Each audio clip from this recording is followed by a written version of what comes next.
ये कहानी है एक कॉलेज के रूम नंबर 223 की।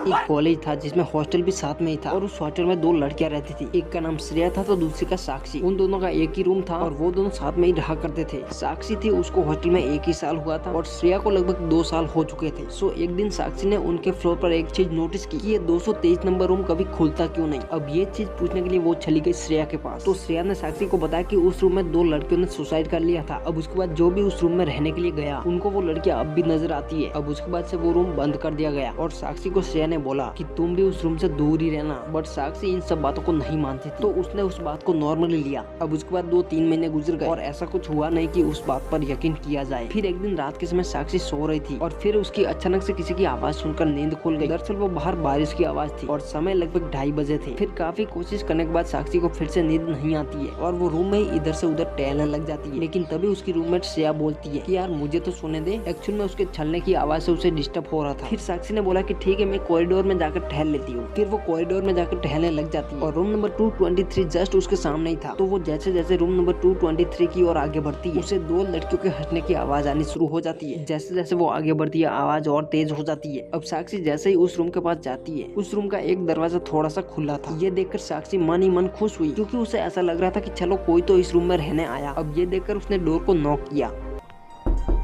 अब उसके नॉक करते ही वो हटने की आवाज बंद हो गई पर उसे अंदर से कोई रिस्पांस नहीं आया। अब साक्षी ने उसके बाद फिर से एक बार डोर को नॉक किया तो अंदर से आवाज आई, अंदर आ जाओ। फिर वो रूम के अंदर चली जाती है लेकिन इस वाले रूम में कोई नहीं था। तो उसे एक बार फिर से आवाज आती है, हम यहाँ हैं। अब ये आवाज सुनते ही साक्षी उस वाले रूम में चली जाती है तो उसे 2 लड़कियां बेड पर बैठी नजर आती है। फिर वो लोग कुछ टाइम ऐसे ही एक दूसरे से बात करते हैं। फिर एक लड़की बोलती है, हम एक गेम खेल रही है, तुम भी खेलोगी?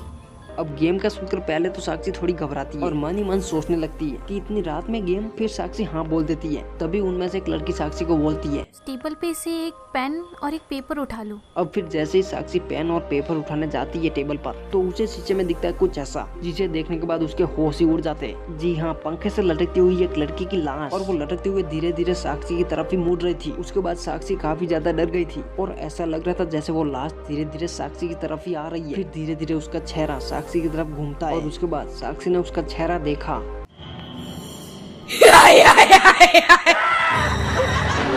उसके बाद साक्षी की आंख दूसरे दिन सीधा हॉस्पिटल में खुली। खैर दोस्तों ये कहानी यहीं तक थी और अच्छी लगी हो तो वीडियो को लाइक कर दो और ऐसी कहानियां सुनने के लिए चैनल को सब्सक्राइब कर दो।